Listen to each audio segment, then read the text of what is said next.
Hello everybody, welcome back to It's a Sin Unpacked, episode 4, which has just aired on Channel 4. My name is Phil Marriott. If you are new here, don't forget to subscribe and like this video at the end of it, or you can like it any time actually during this web series broadcast if you like on YouTube. And don't forget to check out all the other videos that we've done so far, which is 1, 2 and 3. My maths was always terrible at school, but it seems to be working tonight. Sean Vickers is here, how are you? I am great, Phil. Hi, how are you? And hi to everyone who is listening live straight after the premiere. We are looking forward to your comments. Yeah, and you can join us in chat to comment for the premiere. But if you are watching this on catch up, you're watching later, we'd love you to post a comment down below. You know where to do it. Usual place. Yes, please. So where do we start? Should we start with the soundtrack? We always usually do. Let's start with the soundtrack. Yeah, absolutely. Sweet Dreams. Yes, we do. There is, for me, there's only one song in the episode 4, and it's so powerful and it's so well placed. And it's when Richie is in his local pub in the Isle of Wight, and he goes over to the record player and he puts on It's a Sin.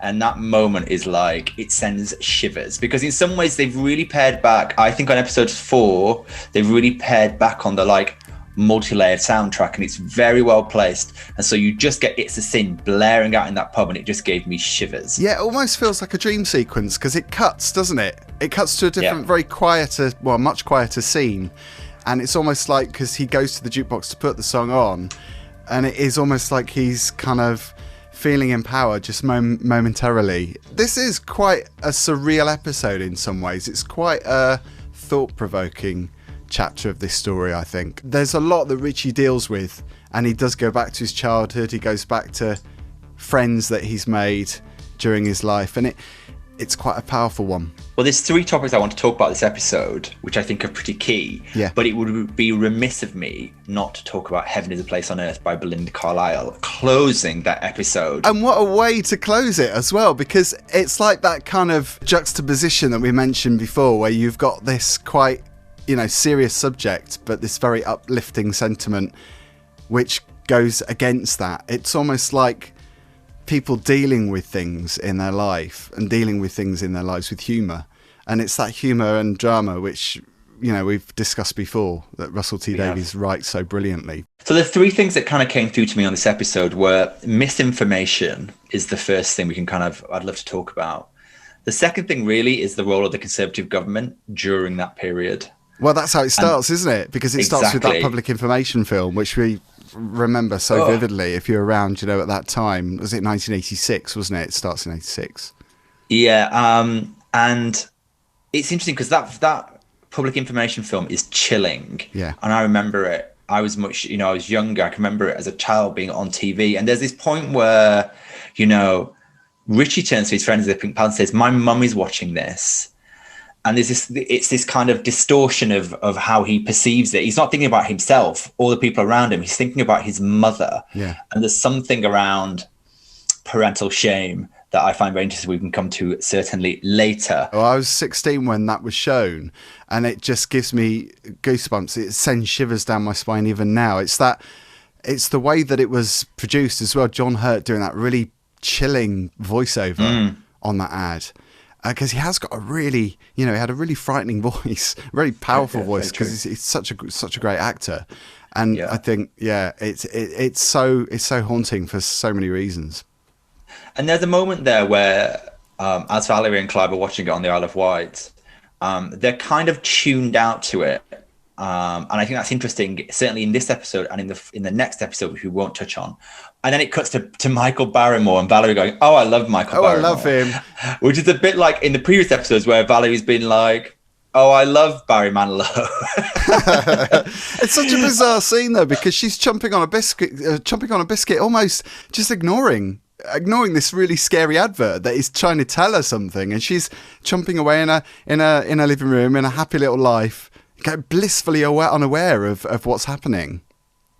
I know, it's bonkers. And then, it cuts to this. The thing that I think is very interesting is you get something very real life then with Richie, because it's this element of misinformation. And we actually live in a parallel. I'm not saying they're the same because they're not at all, but there's a parallel at the moment when you think about something like COVID and misinformation, how people believe, what people believe it is, whether people believe it's a hoax, how people believe they can deal with it. Yeah. And then you get this scene with Richie, you know, and he is, you know, exploring things like drinking his own piss, or like, you know, a consideration around battery acid, or some really quite scary moments of things that are obviously circulating within the community. And because there's no information, and because it's quite scary, and, you know, you see a lot in the press just this week about people just doing outrageous things with COVID, and those parallels, and you think, you know, this is, you know, 25 years on, and these parallels of misinformation just I found really stark. As I say, they're not the same at all. I'm not trying to compare them, but it kind of blows me away, the misinformation part. There are definitely elements that have come full circle. You're right. It's not the same thing, but you can definitely see similarities. But yeah, it's crazy, isn't it, to think what people were doing because they had no idea what was going to make them better, and they were just, I guess, just reaching out and just clutching at straws, just trying to find things that would improve their health, because, like you say, the government, you know, in so many ways were just brushing things under the carpet and weren't making the public aware of things. I should say also, because it's March 1986, this is a few years on from the first episode, and there's that whole authenticity thing as well, which I think they've done really well here, is that the characters do look older. So I think hats off to the costumes people and the makeup and hair people, because they do actually look older, even though obviously they're not, because it's all filmed at the same time. But it does feel like you're travelling with them in a way. Of course, yeah, they do. They've been doing a really good job there, because certainly, you know, Jill and Richie, you get a sense of like time has progressed. I think it's interesting we just touch on Jill, because the real life Jill is in the show, which is kind of so Jill's mother in the show is a lady called Jill Nalder, who Jill is based on, and is a friend of Russell T Davies. And I found that amazing, because I know there's been a lot of interviews with the real Jill in the last few weeks, and it's, you know, and the parallels about how that story is played out, certainly the hospital visits. So I think as a new character that we see develop, the real Jill is quite amazing, really. Absolutely, and I think that's a really nice tribute to her in real life too. Because let's face it, this is all about people. This is Russell T Davies, people that he's been inspired by, people that have been, you know, very, very powerful in his life, very dominant in his life, and I think it's a nice way to kind of nod to them, really. Yeah, very much so. So I think that's incredible, really, and I think Russell's done a really good job there of tying some that kind of like factional element of it together. You know, a bit of fact, a bit of fiction. I'm going to move to Arthur and Roscoe, because I think that's quite an interesting story. And, you know, Russell does that clever thing. So the marimba comes in, and when the marimba comes in, as you know you're in for something a bit more lighthearted and a bit more playful. Yeah, and we do need that. Let's face it, we need that, you know, sense of relief, because it's such, you know, I mean, it's a powerful drama. It needs to be told the way it does, but we do need that lightness. And there's some shocking things here as well, you know.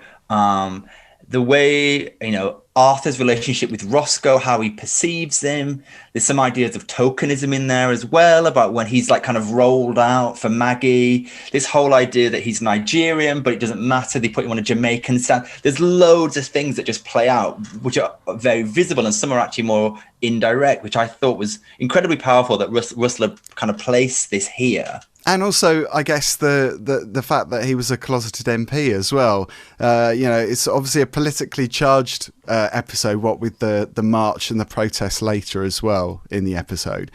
But I think that's very clever too, because it's obviously referencing a lot of things that were really important to that story. Of course. And there's a piece here where Roscoe kind of challenges him, and Arthur says, "I'm not gay." And there's a closeted element to how Arthur perceives his life, and also around the fact that he's an MP, so he couldn't possibly be gay, you know. And you know, that there's a line, I've got it written down. He says, you know, you have to shove one's face in the shit so you can lift your head up and smell the sweet roses afterwards, which I just think is absolutely kind of cutting and effing horrible. My jaw hit the floor when he said that, because I have heard similar things. I'm sure you have as well. You know, we've all heard that. over time. But it's that sense of denial, isn't it? Because of course there's a very important almost two events crossing over on the same day, the 25th, I think, wasn't it, of March, where you have that protest that Jill's organising, and you have this very important, visit from Margaret Thatcher, which Arthur's invited Roscoe to. Of course. Well, luckily, Roscoe gets his own back. As always, there's a nice bit of karma and a nice bit of marimba playing, and Roscoe gets his own back. But I will leave that there, so there's no spoilers. There's an interesting story development with Ash too, with the library and him having to scan all this literature, all these books for, we're in a way erasing the gays, which for clause 28. And again, shocking now. I mean, we've come so far when you think about it. But when you also think about it, it's not really that long ago either. No, not at all. So I think there's something really powerful here, because you could say there's been erasure of LGBTQ plus stories in schools, but it was never there. Yeah. The queer community hasn't been documented in the same way. So, Ash is searching for this stuff to remove, but it's never there. We're not talked about. It's history's been written in a very different way. And I think that's incredibly powerful. And you're right. Clause 20A and the kind of Section 2A of the Local Government Act was just damning. And I think what this episode made me was quite angry, because the impact of everything that was happening during this time, the legacy on queer people, even to this day, is damning. When you read something like Straitjacket by Matthew Todd, you realize the impact that all of these kind of awful acts had on our community, and the legacy that it had, which I think is just awful. This episode made me quite angry. Yeah, definitely. And also it's interesting to see the differences of people as well. You've got these queer people, but they're not necessarily getting on. They don't necessarily have, the same viewpoint, because of course you've got Richie, who's the Tory, who is saying to Ash, I don't agree with this. So the fact that, 5-year-olds are learning about gay relationships, he didn't agree with that. And the rest of the group are like, I can't believe you just said that. It's like he doesn't believe that, children should be told about gay relationships. And it's interesting that you have that divide. It's interesting. Richie's character in episode 4 grates on me a little, because I think it's designed to do so, because he's a device for this kind of conservative voice. So you're right. There's many things, because for him, he kind of channels this lack of visibility and this opaqueness, which I think he plays it well. I think Ollie plays it well. But there's several things happen in this episode, like he goes to get his mortgage and he denies who he is and what he's done, because he wants to get a house, but also that was part of Margaret Thatcher's agenda, which was everyone should be a homeowner. Yeah. So in some ways he's playing into that storyline, and then, it made me think today, like, if Richie wasn't born gay, who would he be as a person? Do you know what I mean? Because I think there's a really interesting interplay with how Ollie plays the character, because you kind of see another side to it. And a lot of that is internalized homophobia that he has. Definitely. And I find it very interesting. Yeah, me too. And also I think it is also, Russell T Davies' way of actually saying that sometimes when you grow up with that family, with that unit, you do kind of want to behave like them in a certain way, because it's like what isn't it? As you're growing up, you want to be the same as your parents, because your parents are teaching you things and you kind of aspire to be similar to them. Obviously some kids go completely against the grain, but I think that was also a nod to maybe his background and the fact that he's growing up with people with similar views, even though they obviously didn't know about him. No, and we know that. We talked about that in episode 1 when we did our Unpacked for episode 1. Valerie and Clive, and we'll talk more about Valerie and Clive certainly when we talk about episode 5. But Valerie and Clive have, this is the household they've created. He's a product of that household. And I think that's important about how it plays out. But yeah, towards the end of episode 4, I warm back towards Richie, but there's an element in the middle where I think he's so well placed as this device that just fuels the kind of how angry I feel about the situation, really. I think there's a lot of soul searching in this episode. I think it becomes a lot heavier, and the writing, I think, just just gets even stronger towards the end, and the acting too. I mean, obviously next week we've got the final episode to come, but this one is certainly, you know, dramatic tension again after episode 3, which was very upsetting. But I think there was a lot more space in episode 3. This is, you know, again is becoming a lot more tense. Agreed. And you know, I reflected back on episode 3. I mean, I still think back to the kind of relationship between Colin and Eileen. I think it's so powerful. I think it's one of the successes of this whole series is their relationship and how it plays out relative to other parents and kids in this story. I think again, Russell's he's been very clever in the way that he's positioned those families. We should also give praise. I mean, I would like to, I'm not going to presume that you would praise the direction, but I think Peter Hoare as the director has done a magnificent job with this in actually setting up the scenes and cutting them in the right way and overlapping, like we talked about before in previous episodes. There's that great overlap of poignancy as well. But without spoiling things, because we're going to try and, you know, avoid spoilers in all of these episodes. We kind of have touched on spoilers a little bit because I think it's quite difficult not to do that with this story, because I think you have to tell a story to a certain extent. And I'm hoping that everyone's watched these episodes that we're talking about as well. But there is that moment where Ollie does go home. Where Richie does go home to his parents on the Isle of Wight, and I think, you know, Ollie's acting is just amazing this scene. He's cooked dinner for his family and he's just about to tell them, you know, the developments in his life, and he tells his dad to fuck off. He can't face it, so he goes to the pub and he meets up with his friend, doesn't he? He does. The friend that he's grown up with, who he took a bit of a shine to. He admits that he actually fancied him.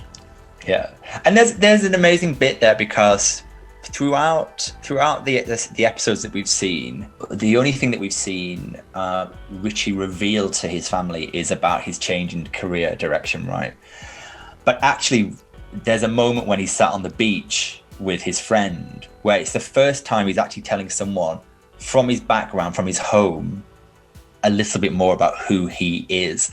And I think that's the kind of baby steps you see with Richie. And I think, is Richie that person that's going to go and say what he's going to say? I don't know. But it's, you know, we've seen almost like 7 or 8 years of Richie now.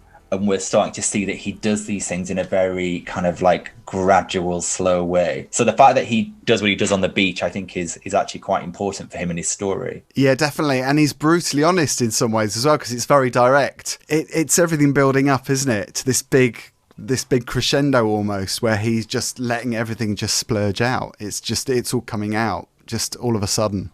You've got some parallels between episode 3 and episode 4 here, because you get an essence of that with Colin and Richie at the end of episode 3, where Colin's kind of, you know, although he's not in a good way, he's kind of explaining the reality of the situation about how he feels about Richie. You get elements of that with Richie and Ash, and then you get elements of this with Richie and his friends from school. Yeah. There's lots of kind of revelation that's happening and honesty that's starting to happen in episode 4. Can we just talk about that scene, which is at the end of the beach scene, where his friend takes him back to his parents, back to Richie's parents? I don't know about you, but I found that scene so profoundly moving. I found it really beautiful, but at the same time heartbreaking. I thought it was done in such an amazing way. That whole, you know, kind of ballet performance that he did at the front of the car, and I just thought that was just the most amazing scene. And it was almost like his swan song, wasn't it? It was like his last dance in a way, a childhood skill, kind of, again, going back to his childhood and, you know, the home comforts, you know, this safe, secure house that, you know, in some ways it wasn't the best childhood, because obviously there was a lot of secrecy, but it was where he felt safe. And it's like, it's going back to that again after such a traumatic kind of couple of years. Yeah, it's there's 2 things there. I'll avoid the spoilers, but the conversation in the car about where Richie's at in his life, and his friend genuinely cares. There is warmth there about make sure that he's okay. And, you know, Richie's talking around the houses, and then you have that amazing scene in the car headlights with Richie, as you're describing, which is just, it's very poignant. Yeah. There's a lot of signaling there without, it's a picture paints 1,000 words, but there's a lot of signaling there really about where Richie's at. Also within his own kind of, how he's feeling within his own mindset, and where he's at. He's working through something, and there's a bit of a kind of acknowledgement and to some extent resolution about what comes next. Yeah. Should we move on to the protest? Because the protest, obviously another very important part of this story. I mean, there was one moment where I can't remember the character's name, but it's the character who stood up in the funeral. I think there's a man's funeral that they went to. I think it was Peter. Was it Peter? So that's Peter's funeral, yeah. And there was the criticism that Nicholas, Peter's boyfriend, he just wasn't mentioned in the funeral service. And again, I think that's a really important, part of this story is that, people were ignored. Of course. Well, there's a few things here, right? Because the scene at the funeral is very powerful, and it's rightly called out. And Richie again says, "Oh, this is not the time for it." But it's a bit like, "Well, sorry, I apologize. It's not nice, and this is happening as someone who's important has been erased." And also there's an erasure of someone's life. Basically, the way they present this individual at the church isn't probably the way the individual was. That's kind of, it's kind of odd, and that again is quite it's quite angering. And we have to remember at this point in time, there were no rights for couples. So civil partnerships had not been in place. You couldn't pass on your, there was no element of a will or passing on anything. There was just erasure. And so I think it's placed well, but it's also really angering when you see it on screen. Yeah, because you could say, oh yes, there was, Richie was saying that it's not the best time, but then you could also say, when is, the best time? Because obviously it's fallen on deaf ears already. So, you have to hear this because it's so important. The protest itself, quite shocking, but really did touch on the surface though, because of course, when you think back to all the protests that did happen, this is just a small part of it really, isn't it? But you see Jill and you see Richie beaten by police. And interesting also that the police arrived with rubber gloves, which makes me think of that story with Paul O'Grady when he was performing as Lily Savage at the RVT, because the police, they obviously raided the RVT at a similar time with rubber gloves on. And there was a joke that Paul O'Grady made, something along the lines of, "Oh, they've come to do the washing up," which I think is what he said when they burst in, because it's that whole kind of defiance thing again, isn't it? It's wanting your voice to be heard, and it's just not being heard. Yeah. And there's some interesting language here. So it's quite, the snapping on of the PPE and the gloves is it's a very visual kind of cue. And then, there's parts where suddenly the crowd get emboldened and one of the ladies is saying, shame on you. And again, this word is back. You should be ashamed. Shame on you. So, I mean, it percolates through the whole of this episode, and no spoilers into episode 5, but it continues this idea of shame and the perception that people had that was incorrect. But it was, part of it is based on education, and part of it is based on, just deep-rooted homophobia. So yeah, I think that whole scene is very powerful, and it leads into the big kind of revelation from Richie at the end of the episode. And also, I guess it's an episode that is very strong on that reveal, not so much the confession, but being honest again, isn't it? Because of course, this episode closes with Richie's friends finding out something that is to make the final episode even more dramatic for this drama series.